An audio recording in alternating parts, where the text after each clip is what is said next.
The following are true stories. May 26, 2003, Aaron Ralston was hiking.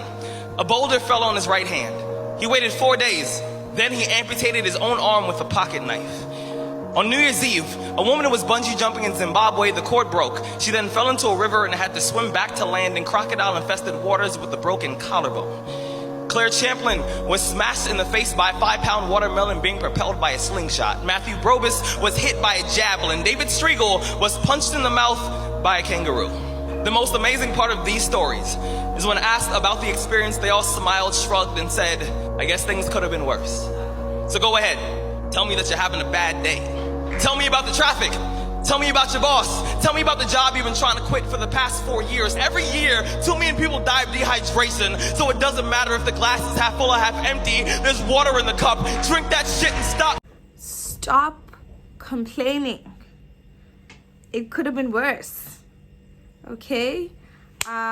If you can take anything away from that video, it's somebody has it worse than you. I know we're all going through a lot, but it could be worse, you know. Yeah, hi guys, welcome back to my channel. My name is Nam if you're new here, and if you haven't subscribed, wow, what are you waiting for? Okay, please hurry up and subscribe because you are missing out. And if you have, thank you so much. It really means so much to me. Please don't forget to hit that notification bell so you are up to date with my content. Please also leave a comment in the comment section. It really does help me, guys, in making the videos on what to post next. Please also share my videos, share with your family, share with your friends, because this is actually good content. Please also hit the like button. It really helps me out so much. Okay, so in today's video, it's a bit of an emotional one. Emotional because it's actually something very personal and close to my heart, because it's something that actually happened to me and it was so traumatic, you know. So I didn't wear any makeup because I might cry. I don't know, I'm not sure. And I have this whole box of tissues, you know, just in case. You never know. Yeah, I'm dramatic like that. But yeah, so I had done a video where I was talking about how I got well, not how, but that I got shot, right? I have a gunshot, 2 bullet wounds in fact. So I had spoken about doing a follow-up video to explain or to tell you guys what actually happened, and this is the video. So I really hope you watch until the end, and I hope you walk out of watching this video I don't know, more encouraged, or seeing that there is second chances in life. Okay, so who knows, maybe this could be someone's survival guide, you know. I don't know. But yeah, so welcome guys, please join me, and yeah, let's get ready for the video.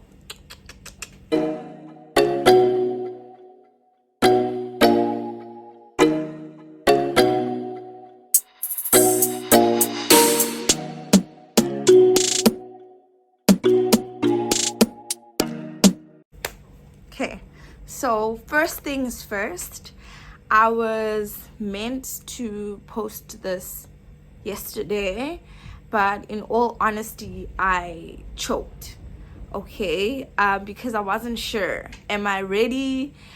Because, I mean, this is me reliving the day and reliving all the events in my head. And because as I'm telling it, I'm just seeing it, you know. So I wasn't sure, but I actually went to bed with a clear mind, and I thought about it. I'm okay about it now, you know. It took me a long time to get over it, yes, but now I'm at a space where I can talk about it. I can joke about it.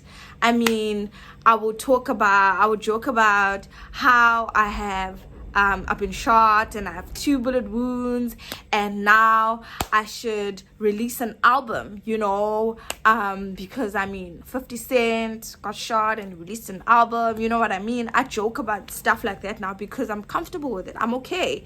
But I wasn't for a long time. And this is what happened, guys. So it was a Sunday, I remember. It was a Sunday and it was in summer. So around December time, and I had gone out to lunch with my friend and we were just catching up. Or it was a nice and lovely day, and the next day was a Monday, so we knew that it's work tomorrow. So we were like, okay, no, we need to go home now. We were going home early and it was a chill day. It wasn't like a party going out vibe, not at all. It was just like we have lunch, and then we are getting ready to go home because tomorrow is work, you know what I mean? So it was around, let's say 5:30 in the afternoon, and okay, I didn't say the where. It was in Johannesburg, and Johannesburg, what a concrete jungle.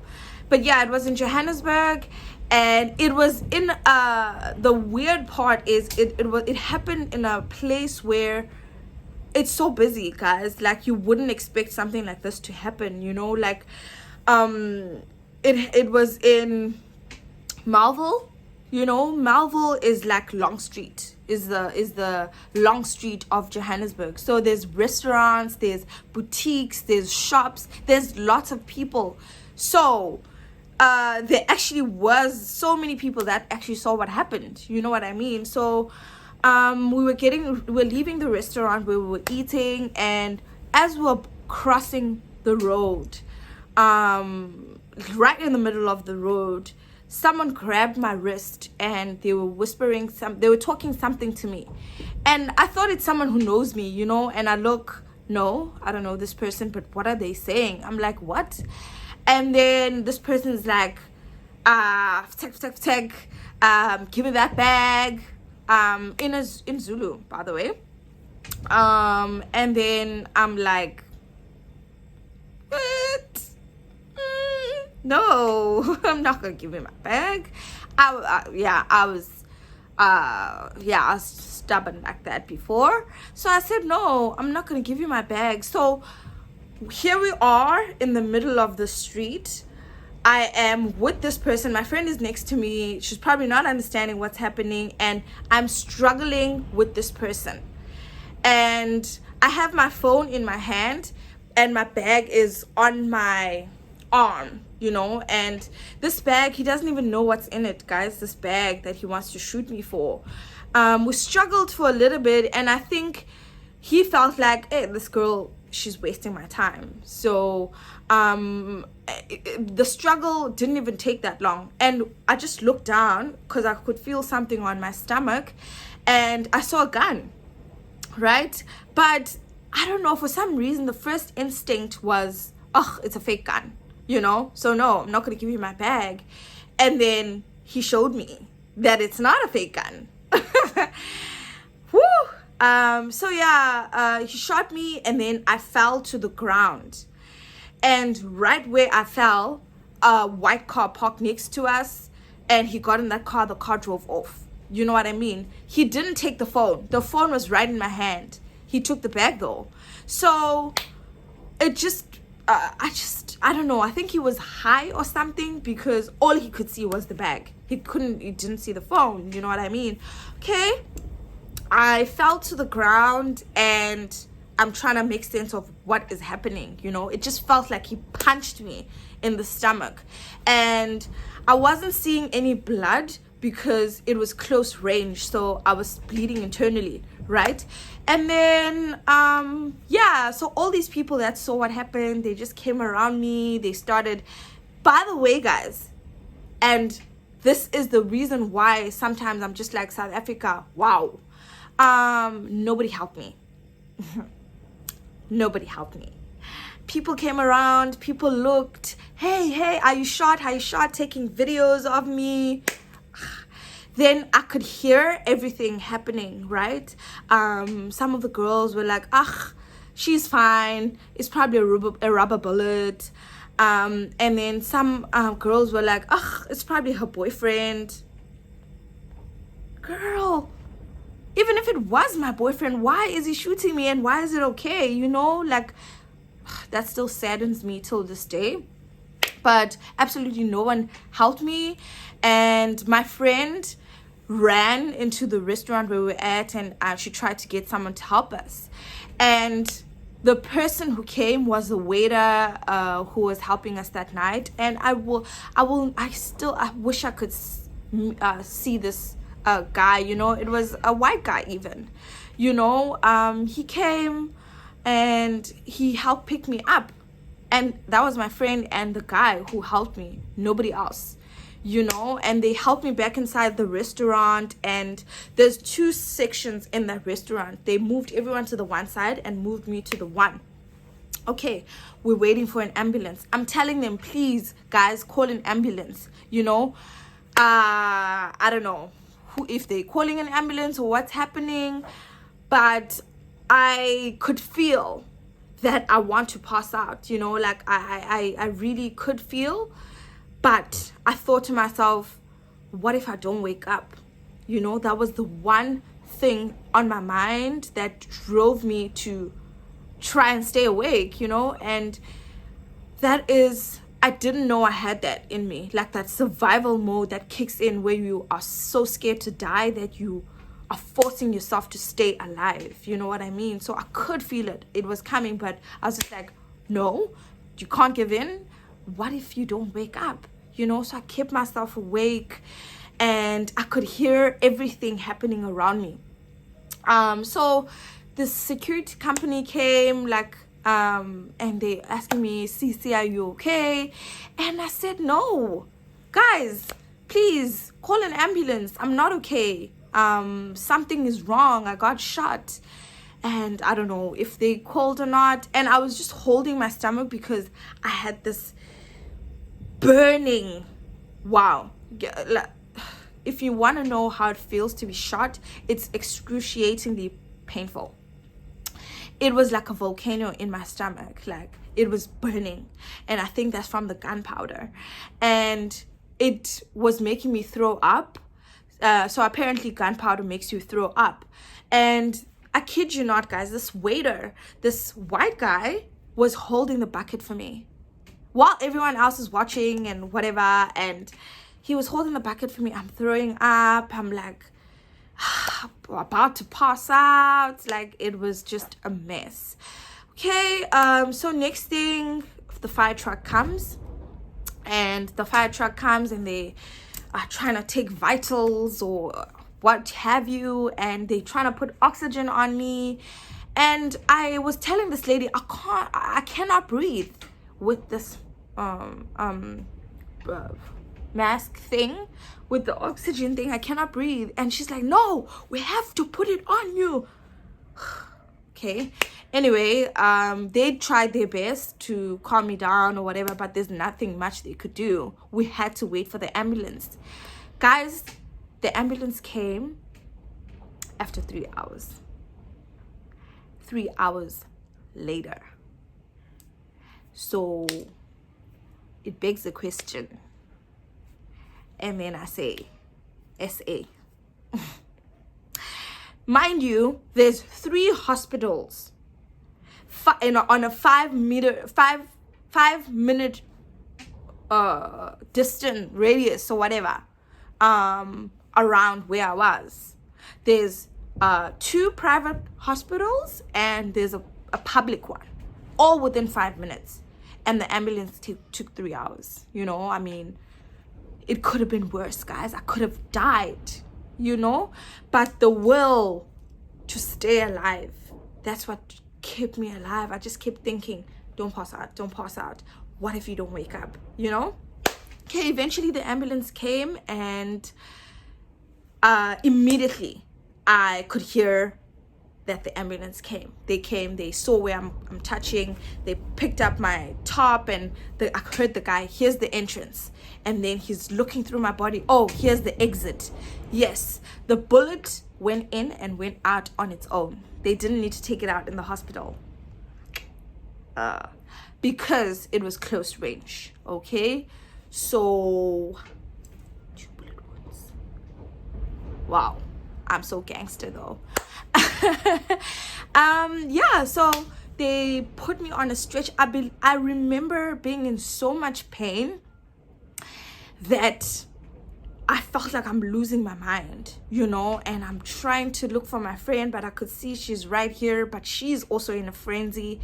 I mean, she couldn't even remember what my name is or where I'm from, like any details, because it happened right in front of her. So she was frazzled, you know what I mean? And yeah, we got in the ambulance, and then they took me to a public hospital, obviously, because I don't have a bag, so they don't know if I have medical aid or not. But yeah, I still thank that doctor so much. Yeah, and that guy that helped me, and my friend. Wow, guys. Yes, they played a very big part in me being here, actually.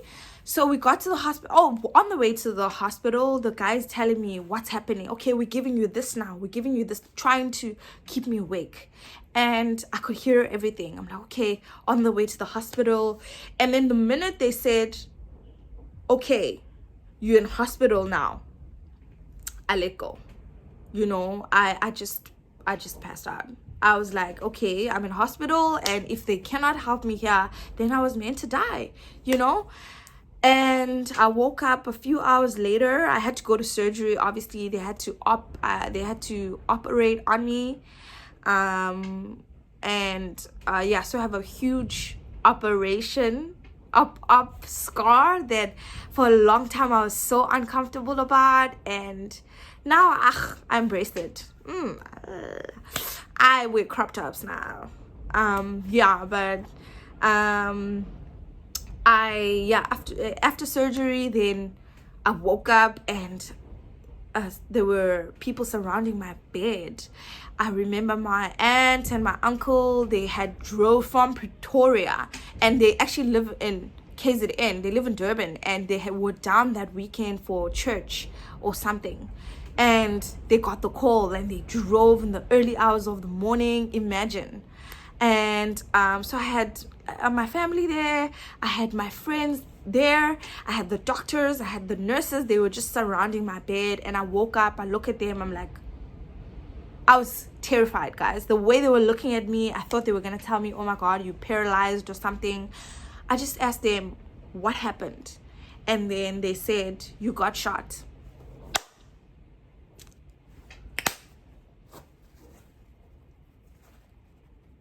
Tears. I just started crying because I was just like, oh my God, I'm paralyzed. Oh my God, what am I gonna do?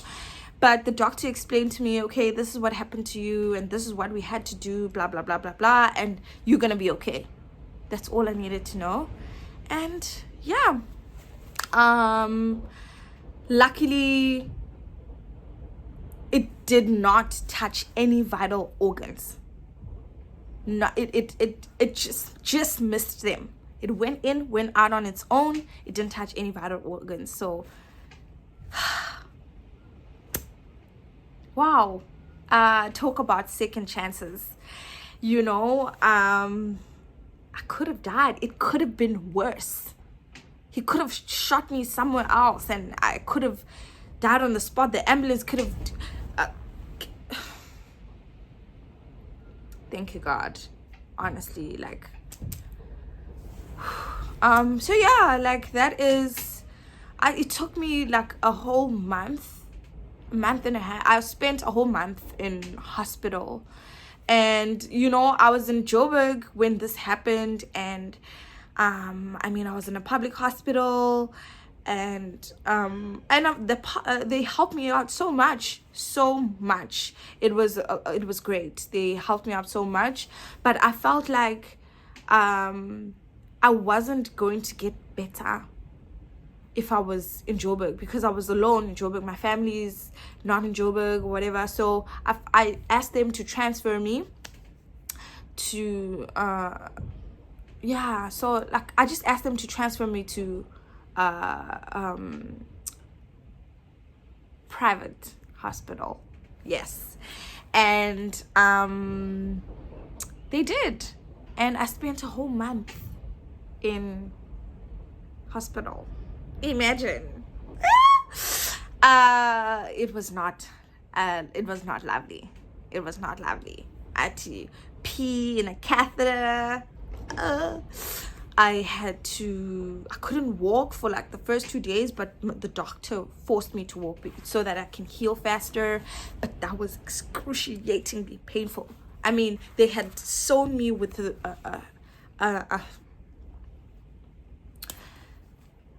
thread or something before, and then when I got to the private hospital, they stitched me with staples. Wow, that was a horrific experience for me. And I got to see a lot of people that loved me. They would come and visit me, and I felt so loved, and I felt like, oh, I got a second chance at life. I looked at life different, but it fucked up with my, sorry for the effort, but it messed up with my mind a lot, because mind you, I still had to go back to this place, this concrete jungle, and I don't know, I used to have panic attacks literally when I'm walking and I see a man walking towards me. I just palpitate. And the person's just going about their day. They're not even bothered by me. They're not even coming to me, It for a long time I wasn't okay. But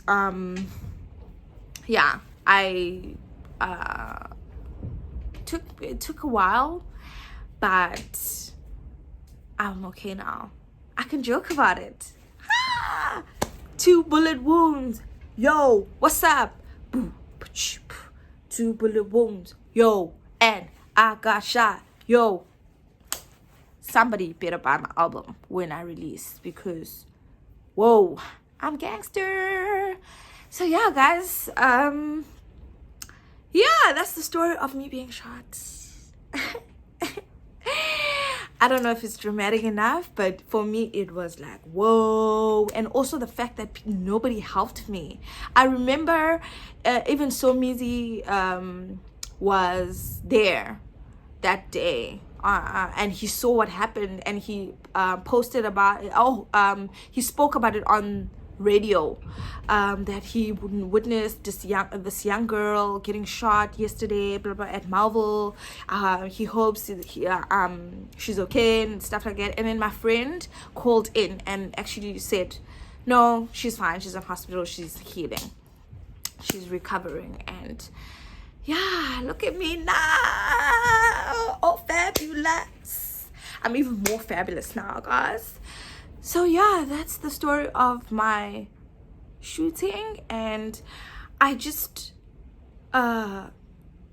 hear all these stories like about survival, and I think back to my story, guys, and it really is an instinct that kicks in. If you're really terrified to die, you will definitely fight for your life. And that's how you should live life as well. Every day, just fight for your life. I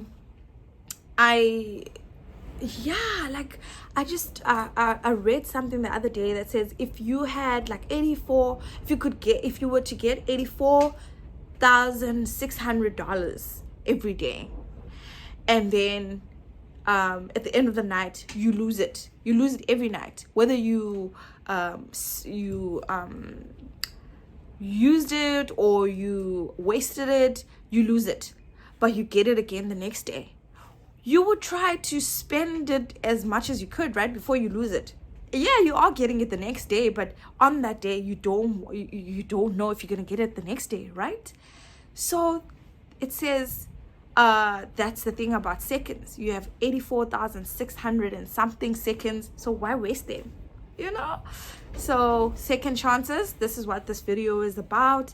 And also survival. You must just fight for your life. And yes, I hope maybe this could be someone's survival guide. Someone can listen to this video and be like, wow, you went through that and you still so fabulous, you know. I'm so shocked I didn't cry. I was ready for the tissues. But yeah, guys, thank you so much for listening and watching until the end. Don't forget to subscribe, don't forget to like, don't forget to comment, don't forget to share, guys. And yeah, look forward to more videos like this. This is actually just for you to get to know me better. But yeah, otherwise I'll see you in the next video. I love you so much. Thank you friends. Thank you for all the support. I really do appreciate it.